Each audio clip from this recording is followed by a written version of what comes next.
Devolution Cabinet Secretary Eugene Wamalwa is embroiled in an inheritance tussle over former Vice President Kijana Wamalwa's estate. Two of Kijana Wamalwa's kin are accusing the Cabinet Secretary of teaming up with their relatives to dethrone them from their father's estate. The matter that is now in court has already forced Kijana Wamalwa's last-born daughter out of school for over 1 year.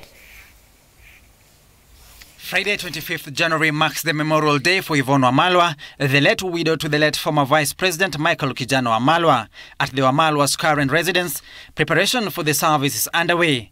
But beneath the preps lies the battle of the orphans against their extended family. As soon as Dad passed away, it was basically all downhill from there. Because Dad wasn't there anymore, they pounced on us and tried to take advantage of us.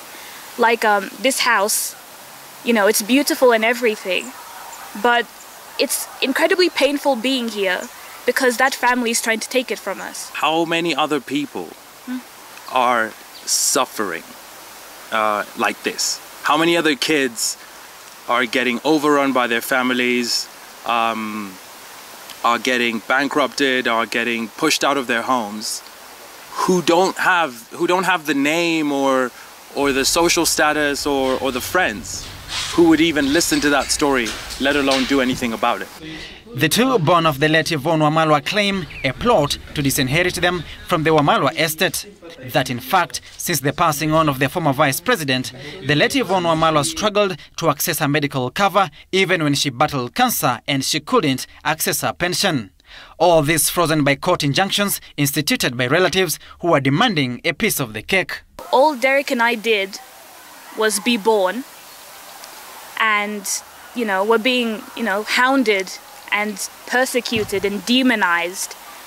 We didn't ask to be born. It's not like a job application, you send it in. So in terms of the funds, this isn't like a plea for money, this isn't a plea for financial aid. It's almost a plea just to be left alone.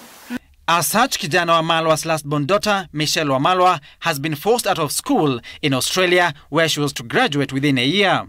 The orphans pointing an accusing finger at their uncle, Devolution Cabinet Secretary Eugene Wamalwa, of instigating their troubles since the passing on of his brother in 2003. We always get that question. What about your uncle? And I always tell people, if he was helping me, honestly, would I be here? If our uncle was who he would like people to think he is, then as far as we're concerned, we wouldn't be here talking to you right now. The situation was further exacerbated by the passing on of their mother Yvonne Wamalwa in January of 2018.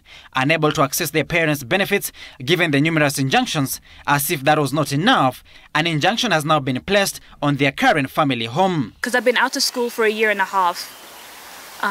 If you want to continue school, if you want to go back to Australia, if you want food, then sell the house. The people who are fighting against you are extremely influential. They're well respected. They're on TV every other day with the president or the vice president. They're in the newspaper every other day. In an affidavit filed in court, the duo have also accused their stepsister of scheming to remove their late mother and themselves from managing their late father's property just 6 months after the passing on of their mother. We're not here because we have nothing. We're here because we have enough. In fact, as my sister said, we have enough that once we are clear of this, we want to start helping other people like us. This isn't just about our situation. It's about orphans and widows in general. Yeah. Efforts to reach Devolution Cabinet Secretary Eugene Wamalwa for a comment proved futile as his phone was off most of the evening. Sam Citizen TV, Nairobi.